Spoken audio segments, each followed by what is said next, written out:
বাংলাদেশে অবৈধ বলে কোনো ই নাই, সবই বৈধ। আমরা কি না খাইয়ে মারা যাব? আমরা যে কত কষ্টের ভিতরে আছি এটা তো দেখলেই বোঝা যায়, বুঝছেন? এটা দিয়েই ফ্যামিলি চালাতে হয়, এটা দিয়েই আপনার পরিবার চালাইতে হয়, বাসা ভাড়া দিতে হয়। এর থেকে আমাদের একটা কর্মসংস্থান করে দিক। আর না এখানে এই যে লক্ষ লক্ষ হকাররা কি করবে আপনারা বলেন? এটা তো সাধারণ সেন্স। আমরা কি না খাইয়ে মারা যাব? মানে এটা আর একটা কাজ করুক, আমাদের ওই যে কিছু একটা ধরাই দুক, আমরা খাইয়ে মারা যাই। এরপর আর কোনো কথা আছে? এরপর আর কোনো কথা নেই। আপনারা তো অবৈধ জায়গায় ব্যবসা করতেছেন, সেক্ষেত্রে আপনারা অবৈধ কে না আছে আমারে বলেন?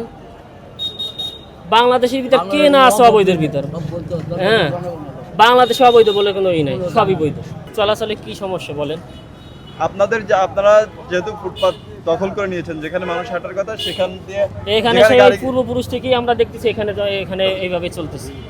এর কারণে তো হ্যাঁ, আপনার পাকিস্তান পিরিয়ডে দুর্ঘটনা বেশি দেখা যাচ্ছে হচ্ছে, যেটা এর কারণে এখানে দুর্ঘটনা বেশি চলতেছে। হয়। বুঝছেন না? এখানে কি দখল?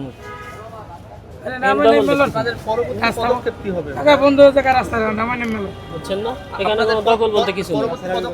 পরবর্তী পদক্ষেপ এটা পরে দেখা যাবে, মহাজনরা কি করে, সরকার কি সিদ্ধান্ত নেবে। মানে ডিএনসিসির এখানে এখতিয়ার আছে কিনা এটা উচ্ছেদ করা। শোনেন, এখানে সবাই ডিএনসিসি, আবার সবাই আপনার হকার, বুঝছেন না? এখানে ওই জিনিসটা দেন, সবই ঠিক হয়ে যাবে।